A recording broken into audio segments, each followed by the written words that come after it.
Likas na sa mga mapagmahal na magulang ang pangarapin ang magandang kinabukasan para sa kailang anak.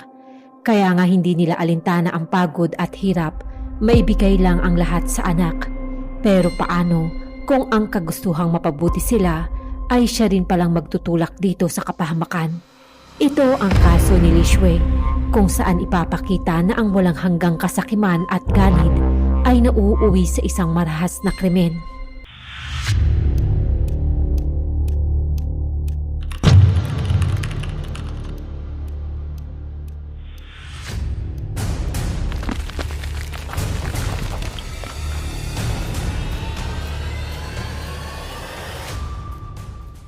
Noong March 17, 2023, ginanap ang isang masayang kasalan sa Lungwang Township, Hisi City, Shandong Province. Maaga pa lamang ay puno na ng tao ang bakuran ng pamilya ni Li Shui. May mga nakasabit na pulang dekorasyon sa pintuan, may mga lobo at ilaw sa paligid, at abala ang mga kamag-anak sa paghahanda ng pagkain. Para sa mga magulang ni Li Shui, iyon ang araw na matagal na nga nilang hinihintay. Ang kailang nag-iisang anak ay ikakasal na. Si Liu Shui ay 21 taong gulang, ipinanganak noong 2002. Lumaki siya sa isang simpleng pamilya na magsasaka. Hindi siya nakapagtapos ng pag-aaral at wala rin siyang marangyang trabaho. Ngunit kilala siya sa kailang lugar bilang mabait, tahimik at masipag. Hindi siya nasasangkot sa anumang gulo at hindi rin mabisyo. Araw-araw tumutulong siya sa bukid at gumagawa ng kung ano-anong raket para lamang kumita at may maibigay sa kanyang mga magulang. Sa kabila ng pagiging simple ng kanyang buhay, may pangarap siya ang magkaroon ng sariling pamilya at mabuhay ng tahimik sa probinsya. Ang napangasawa niya ay si Luna, 21 taong gulang din. Maganda ito, maputi at may kumpiyansang kilos. Tagalungwang din siya, kilala sa pagiging palakaibigan at mahilig sa social media. Nagkakilala sila sa pamamagitan ng isang matchmaker. Unang makita pa lamang ni Li Shui ang dalaga, nabighani na agad siya dito.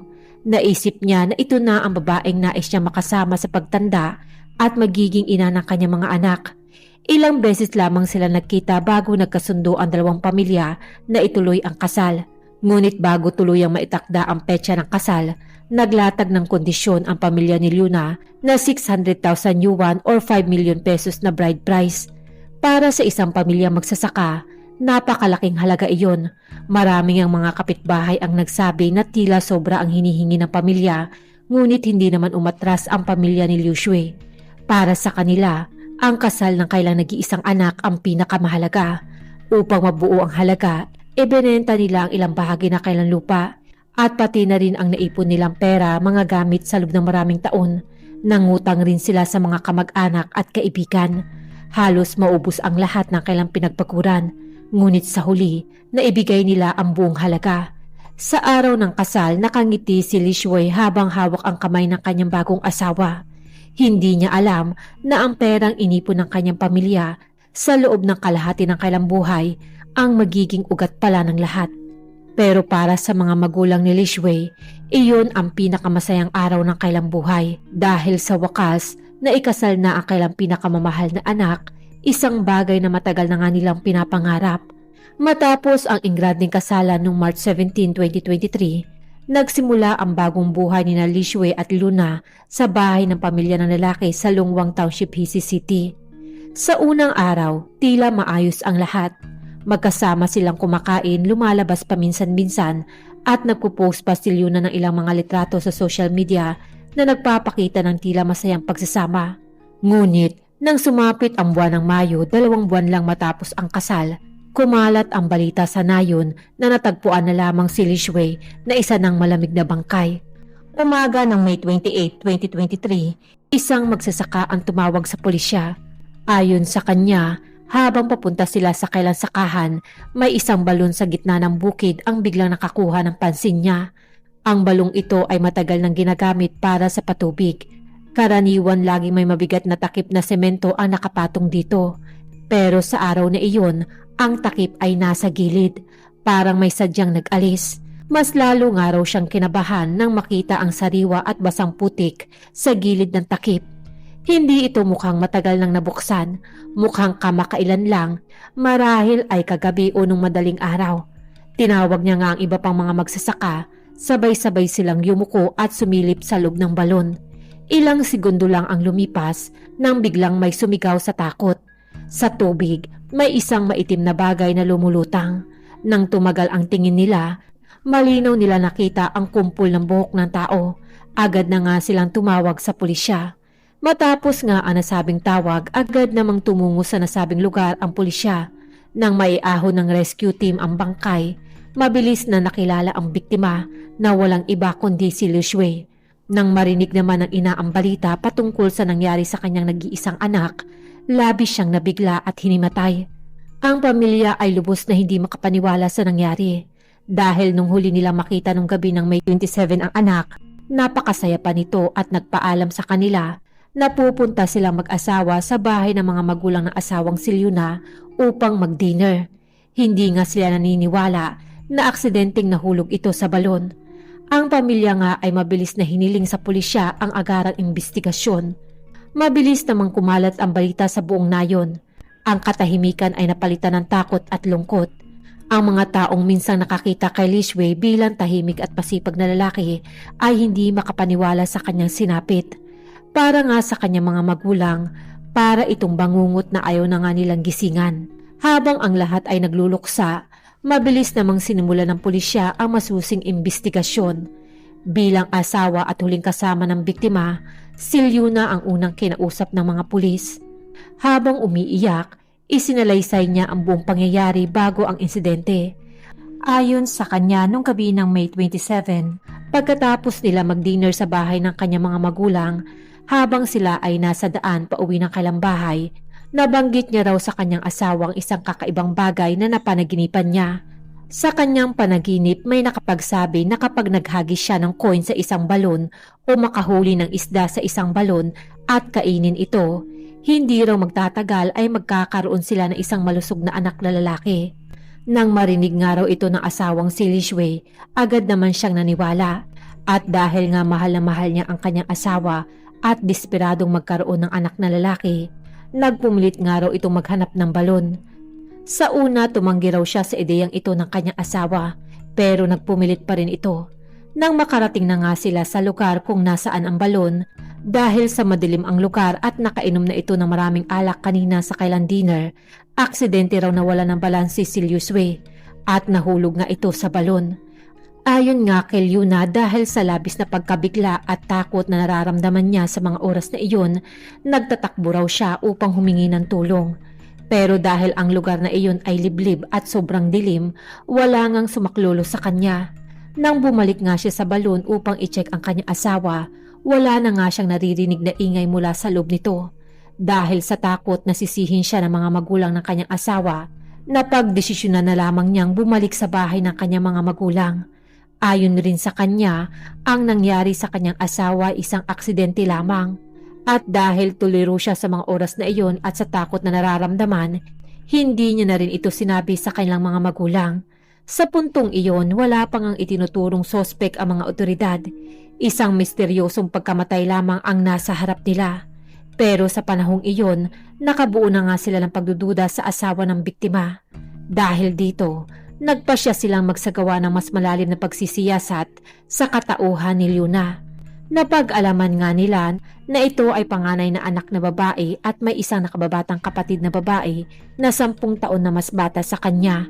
Sa kanilang lugar, ang mga pamilya na may mga anak na babae lamang at walang anak na lalaki ay madalas na umaasa sa kailang mga anak na babae na kapag ikinasal ito ay magdadala sila ng malaking halaga galing sa kanyang mapapangasawa. Sa masusing investigasyon, napag-alaman rin na si Liuna ay hindi kailanman naging masunuri na anak.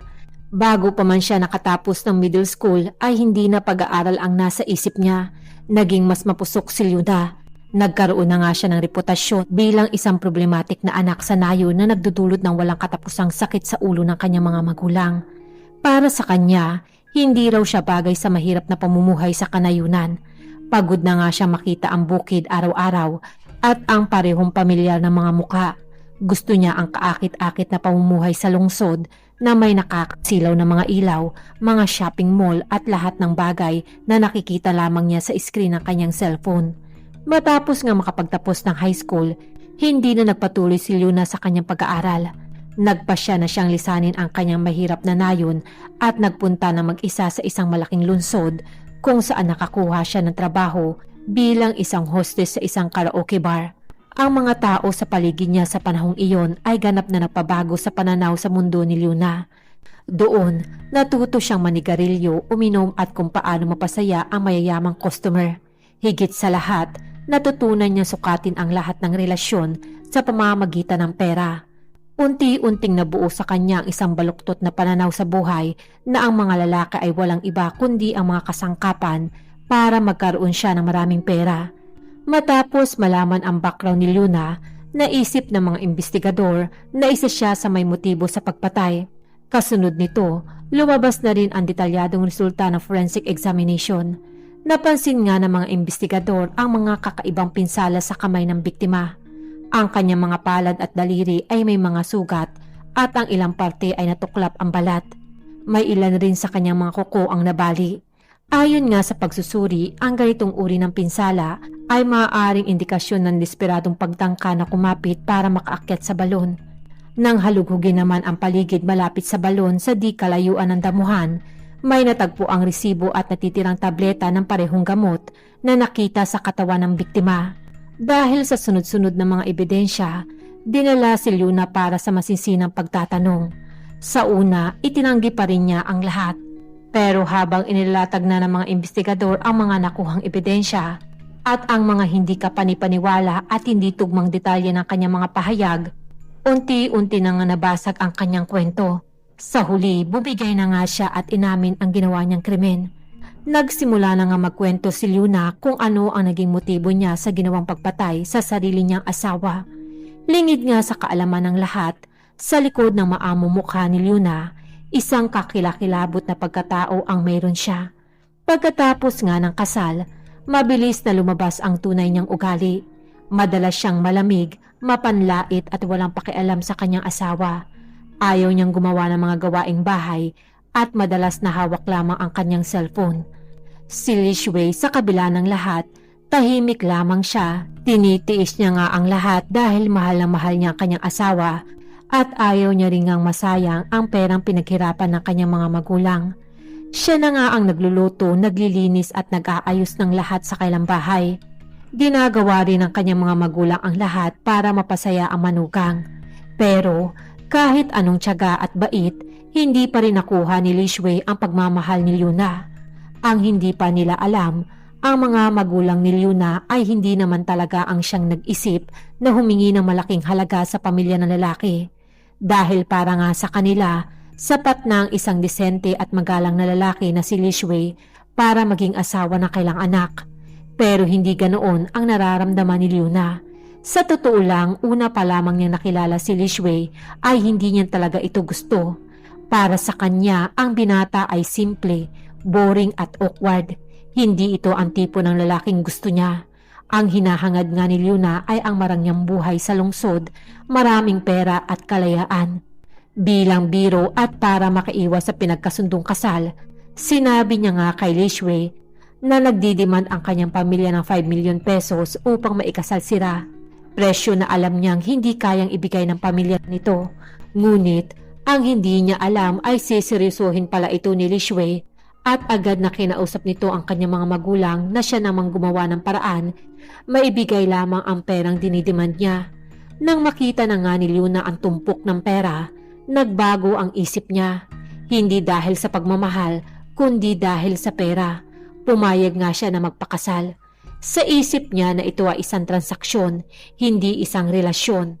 Ngunit habang tumatagal ang pagsasama nila, hindi niya pa rin matutunang mahalin ang lalaki. Lalo lamang siyang nakaramdam ng inis sa buhay na napasok niya. Para sa kanya, parang kulungan ang bahay ng pamilya ni Li Shui. Araw-araw pare-pareho ang tanawin, mga bukid, alikabok at katahimikan na para sa kanya ay nakakasakal. Wala siyang kalayaan, wala siyang luho at wala ring kasiyahan. Sa isip niya, ito ang eksaktong buhay na gusto niya ngang takasan noon pa man. Madalas niya na ring isipin ang makipagdiborsyo. Gusto niya na ngang tapusin na ang kasal, kunin ang pera na parte niya mula sa nakuhang pera ng pamilya at bumalik sa pamumuhay na gusto niya. Pero hindi ito ganun kadali. Sa lugar nila, mahigpit ang tingin ng mga tao sa bagong kasal na humihiwalay agad. Kapag nakipaghiwalay siya, siguradong pag-uusapan siya at ang kanyang pamilya ng buong nayon. Mas masakit pa, ayon sa batas at kaugalian, kung ang pamilya ng babae ang humiling ng diborsyo nang walang malinaw na kasalanan ang lalaki, kailangang ibalik ang malaking bahagi ng pera na presyo ng kasal. Doon na nga nagsimulang sumakit ang ulo ni Luna. Halos lahat ng perang iyon ay naibigay niya na nga sa kanyang mga magulang na nagamit na rin ng mga ito pambayad sa mga gastusin, katulad ng tuition fee ng kanyang kapatid. Ang ilan rin na natira sa pera ay nagastos na rin niya sa kanyang mga luho. Kung makikipagdiborsyo nga siya ay wala na nga siyang maibabalik pa na pera. Sa puntong iyon, unti-unting pumasok sa isip niya ang isang mas malagim na ideya. Paano kung hindi siya makipagdiborsyo? Paano kung maging byuda siya? Sinimulan niya nga magbasa online ng palihim. Doon niya nalaman na kung mamamatay ang kanyang asawa, hindi niya kailangang ibalik ang kahit isang sentimo ng presyo ng kasal. Bilang asawa, may karapatan pa siyang magmana ng mga ari-arian, ang bahay at ang kotse na inutang ng mga magulang ni Lishwe para sa kasal. Sa isip nga ni Luna, biglang naging malinaw ang lahat.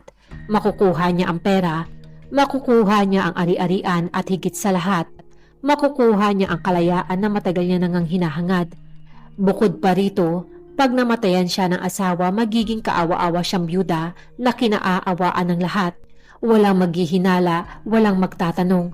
Mula sa araw na iyon, nagbago ang tingin niya kay Lishwe. Sa tuwing makikita niya itong tahimik na nagluluto, naglilinis at nagsisilbi sa kanya, wala siyang nararamdamang awa o pasasalamat man lang. Para kay Luna, ang lalaking ito ay hindi isang asawa. Isa na lang siyang hadlang sa kanyang kalayaan at kasiyahan. Nang pumasok ang Mayo 2023 at halos 2 buwan pa lang nga ang kasal, nagsimula na ngang kumilos si Luna. Ilang araw bago ang krimen, tahimik siyang pumuntang mag-isa sa isang butika sa bayan. Nagkunwari siyang hirap siyang makatulog at laging pagod ang kanyang isip.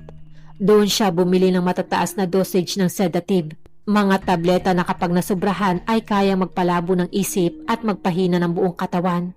Mula nga noon, hinihintay na lamang niya ang tamang araw para maisakatuparan ang nakakakilabot niyang plano. Hanggang sa dumating ang May 28, 2023. Isang ordinaryong linggo sa paningin ng iba, pero para kay Luna, ito na ang araw na matagal niyang hinihintay. Maaga siyang gumising nung umagang iyon, nagbihis ng maayos, at sa unang pagkakataon mula na ikasal sila, may kakaibang lambing sa kanyang kilos. May ngiti sa kanyang mukha na bihirang makita ni Lishwe. Isang ngiting nagbigay ng pag-asa sa lalaking matagal nang naghihintay ng kaunting pagmamahal. Lumapit si Luna kay Lishwe at sa mahinang boses sinabi niyang gusto niyang bumisita sa bahay ng kanyang mga magulang at doon sila maghapunan. Para kay Lishwe, parang biglang lumiwanag ang kanyang mundo. Sa loob ng 2 buwang puno ng lamig at pagtitiis, iyon ang unang beses na naging ganun kabait at maalaga ang kanyang asawa. Hindi na nga siya nagdalawang isip pa. Tuwang-tuwa nga siyang pumayag. Halos hindi makapaniwala sa nangyayari. Bago nga sila umalis, pinili pa ni Lishwe ang pinakabago niyang damit. Maingat niyang inayos ang kanyang buhok, parang isang batang gustong magpakitang gilas.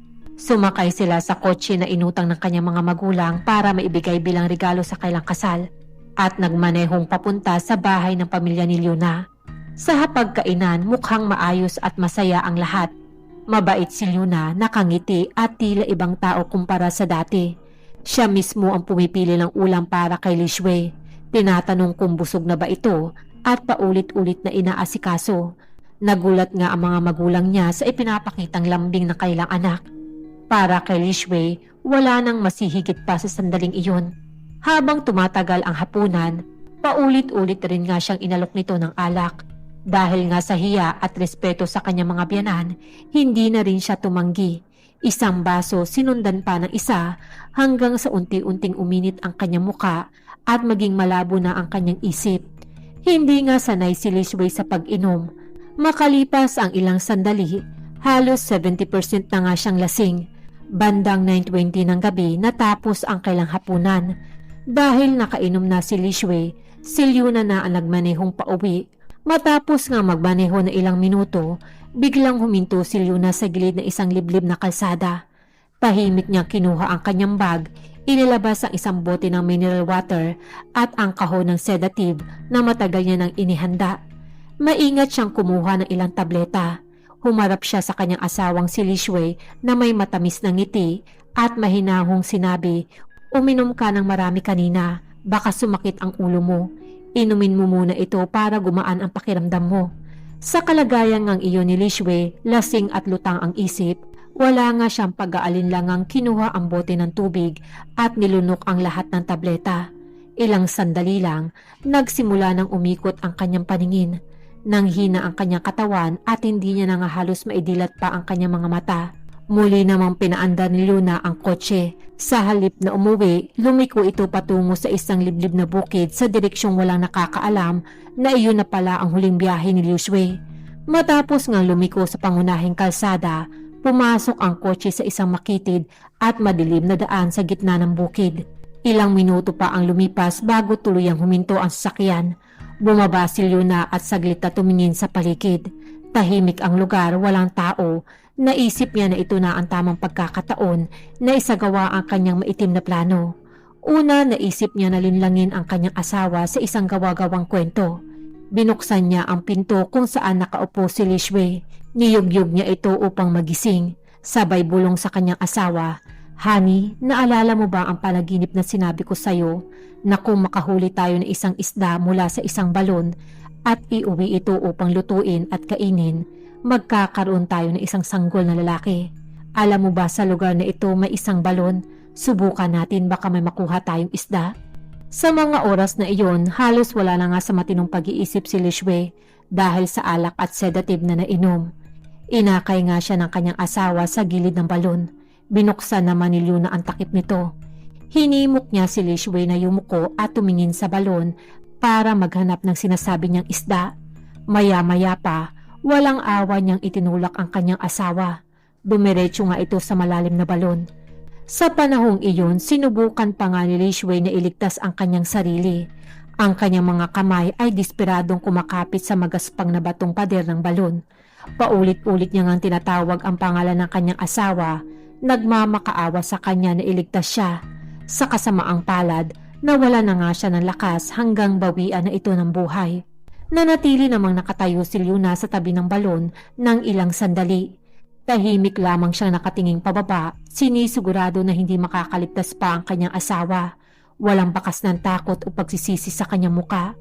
Para sa kanya, tapos na ang kanyang problema. Bumalik siya sa kotse, inayos ang kanyang sarili at nagmanihong pabalik sa bahay ng kanyang mga magulang na parang walang nangyari. Para sa mga magulang ni Lishwei, parang binuhusan ng malamig na tubig ang kailang puso. Ang babaeng tinanggap nila bilang pamilya ay siya palang pumatay sa kailang anak. Isang katotohanang napakasakit tanggapin. Sa puntong iyon, wala nang takas si Luna. Ang planong kala niya ay perpekto ay tuluyan nang gumuho. At ang hustisyang matagal nang hinihintay ay nagsimula ng kumilos. Matapos ang kanyang pag-amin, mabilis na inihanda ng pulisya ang kaso laban sa kanya. Inirecord ang kanyang salaysay, kinolekta ang lahat ng mga ebidensya at inihain ang formal na kaso ng pagpatay. Sa mata ng batas, malinaw na planado ang krimen, may paghahanda, may intensyon at may malinaw na motibo. Nang magsimula ang pagdinig sa korte, muling binalikan ang bawat detalye ng krimen. Sa bawat pagbanggit ng mga pangyayari, mas lalong bumibigat ang loob ng mga nakikinig, lalo na ang pamilya ni Lishwei na naroon sa loob ng hukuman. Sa harap ng korte, tahimik lamang si Luna.